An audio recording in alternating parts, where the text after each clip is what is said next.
Donkey Kong is an arcade game released by Nintendo in 1981. It is an early example of the platform game genre, as the gameplay focuses on maneuvering the main character across a series of platforms while dodging and jumping over obstacles. In the game, Mario must rescue a damsel in distress named Pauline from a giant ape named Donkey Kong. The hero and ape later became two of Nintendo's most popular and recognizable characters. Donkey Kong is one of the most important titles from the golden age of video arcade games, and is one of the most popular arcade games of all time. The game was the latest in a series of efforts by Nintendo to break into the North American market.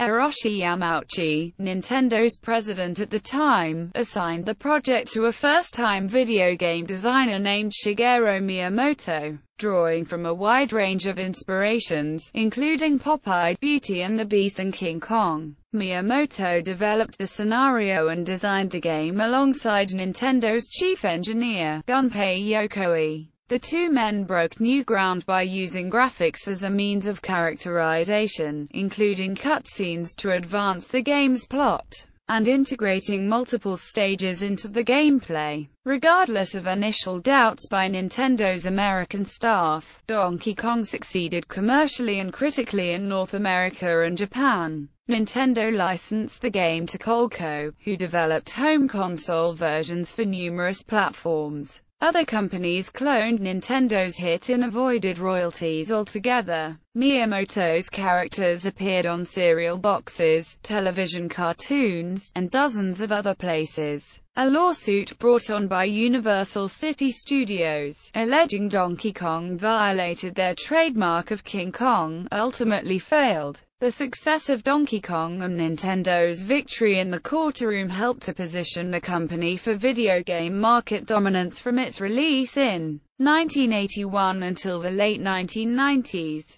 Gameplay. Following 1980s space panic, Donkey Kong is one of the earliest examples of the platform game genre even prior to the term being coined. The US gaming press used climbing game for titles with platforms and ladders. As the first platform game to feature jumping, Donkey Kong requires the player to jump between gaps and over obstacles or approaching enemies, setting the template for the future of the platform genre. With its 4 unique stages, Donkey Kong was the most complex arcade game at the time of its release, and one of the first arcade games to feature multiple stages. Following 1980's Phoenix and 1981's GORF and Scramble, competitive video gamers and referees stress the game's high level of difficulty compared to other classic arcade games. Winning the game requires patience and the ability to accurately time Mario's ascent. In addition to presenting the goal of saving Pauline, the game also gives the player a score. Points are awarded for the following: finishing each stage, leaping over obstacles, destroying objects with a hammer power-up, collecting items such as hats, parasols, and purses, and completing other tasks. The player typically receives 3 lives with a bonus awarded for the first 7,000 points, although this can be modified via the game's built-in dip switches. The game is divided into 4 different single-screen stages. Each represents 25 meters of the structure Donkey Kong has climbed, one stage being 25 meters higher than the previous. The final stage occurs at 100 meters. Stage 1 involves Mario scaling a construction site made of crooked girders and ladders while jumping over or hammering barrels and oil barrels tossed by Donkey Kong. Stage 2 involves climbing a 5-story structure of conveyor belts, each of which transports cement pans. The third stage involves the player riding elevators while avoiding bouncing springs. The final stage involves Mario removing 8 rivets which support Donkey Kong. Removing the final rivet causes Donkey Kong to fall and the hero to be reunited with Pauline. These 4 stages combine to form a level. Upon completion of the 4th stage, the level then increments, and the game repeats the stages with progressive difficulty. For example, Donkey Kong begins to hurl barrels faster and sometimes diagonally, and fireballs get speedier. The victory music alternates between levels 1 and 2. The 22nd level is colloquially known as the kill screen, due to an error in the game's programming that kills Mario after a few seconds, effectively ending the game. Plot: Donkey Kong is considered to be the earliest video game with a storyline that visually unfolds on screen. The eponymous Donkey Kong character is the game's de facto villain. The hero is a carpenter originally named Jumpman, later renamed Mario. The ape kidnaps Mario's girlfriend, originally known as Lady, but later renamed Pauline. The player must take the role of Mario and rescue her. This is the first occurrence of the damsel in distress scenario that would provide the template for countless video games to come. The game uses graphics and animation as vehicles of characterization. Donkey Kong smirks upon Mario's demise. Pauline has a pink dress and long hair, and a speech balloon crying, "Help," appears frequently beside her. Mario, depicted in red overalls and cap, is an everyman character, a type common in Japan. Graphical limitations and the low pixel resolution of the small sprites prompted his design. Drawing a mouth is infeasible, so the character was given a mustache. The programmers could not animate hair, so he got a cap, and to make his arm movements visible, he needed colored overalls. The artwork used for the cabinets and promotional materials make these cartoon-like character designs even more explicit. Pauline, for example, is depicted to be disheveled in a torn dress and stiletto heels. Donkey Kong is the first example of a complete narrative told in video game form, and like 1980s Pac-Man, it employs cutscenes to advance its plot. The game opens with the gorilla climbing a pair of ladders to the top of a construction site. He sets Pauline down and stomps his feet, causing the steel beams to change shape. He then moves to his final perch and sneers. This brief animation sets the scene and adds background to the gameplay, a first for video games. Upon reaching the end of the stage, another cutscene begins. A heart appears between Mario and Pauline, but Donkey Kong grabs the woman and climbs higher, causing the heart to break. The narrative concludes when Mario reaches the end of the rivet stage. He and Pauline are reunited, and a short intermission plays. The gameplay then loops from the beginning at a higher level of difficulty, without any formal ending. Development. As of late 1980 to early 1981, Nintendo's efforts to expand to North America had failed, culminating with the attempted export of the otherwise successful radar scope.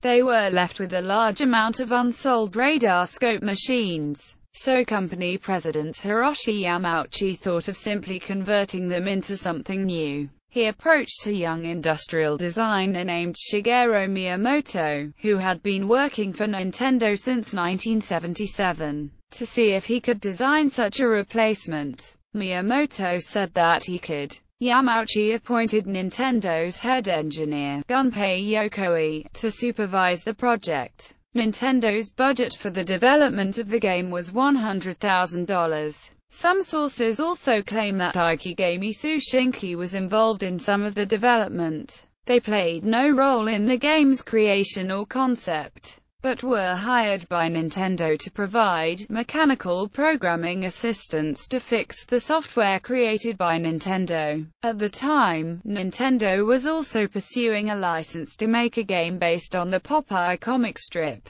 When this license attempt failed, Nintendo took the opportunity to create new characters that could then be marketed and used in later games. Miyamoto came up with many characters and plot concepts, but he eventually settled on a love triangle between gorilla, carpenter, and girlfriend that mirrors the rivalry between Bluto and Popeye for Olive Oyl. Bluto became an ape, which Miyamoto said was nothing too evil or repulsive. He would be the pet of the main character, a funny, hang-loose kind of guy. Miyamoto has also named Beauty and the Beast, and the 1933 film King Kong as influences, although its origin as a comic strip license played a major part. Donkey Kong marked the first time that the storyline for a video game preceded the game's programming rather than simply being appended as an afterthought. Unrelated Popeye games would eventually be released by Nintendo for the Game & Watch the following month, and for the arcade in 1982.